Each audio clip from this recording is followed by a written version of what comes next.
रायगड जिल्ह्यातील खालापूर तालुक्यातील इरशाळवाडीची दरडग्रस्त दुर्घटना आठवली की अंगावर काटे उभे राहतात। या मध्यरात्री घडलेल्या दुर्घटनेमध्ये तब्बल 84 निष्पाप जीवांचा बळी गेला होता। त्यानंतर सरकारनं इरशाळवाडीच्या पायथ्याशी असलेल्या चौक क्षेत्रामध्ये येथील नागरिकांना तात्पुरते निवारा केंद्र उभे करून दिलेले आहे।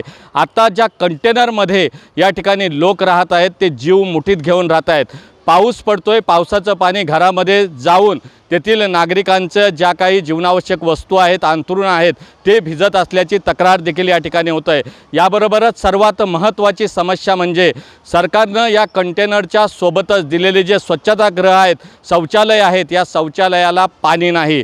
त्यामुळं तेथील महिलांचे, तरुणींचे आणि ग्रामस्थांचे हाल होत आहेत। याबरोबरच तरुणांना नोकरी देण्याचं आश्वासन देखील दिलं होतं, मात्र येथील तरुण जे आहेत ते वेठ बिगारी करून आपला उदरनिर्वाह करताना दिसत आहेत। या ठिकाणी जी पाणी पिण्याची व्यवस्था आहे ती व्यवस्था देखील कोलमडल्याचं दिसतंय।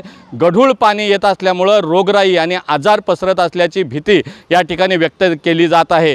सरकारनं दुर्घटनेनंतर ज्या चपळाईनं आश्वासन दिलं होतं की लवकरात लवकर 1 वर्षाच्या आत या ठिकाणी त्यांना नवीन घरं दिली जातील, मात्र अद्यापही या घटनेला 1 वर्ष पूर्ण होत आला तरी देखील त्यांना नवीन घरांच्या चाव्या दिलेल्या नाहीत। त्यामुळं येथील नागरिकांनी सरकारनं दुर्घटना घडल्यानंतर ज्या पद्धतीने आश्वासनं दिली होती त्या आश्वासनाची जलद पूर्तता करावी अशी मागणी दुर्घटनाग्रस्त नागरिकांनी या निवारा केंद्रातून केल्याचं आपल्याला पाहायला मिळतंय। मॅक्स महाराष्ट्रासाठी धम्मशील सावंत, रायगड, कोकण।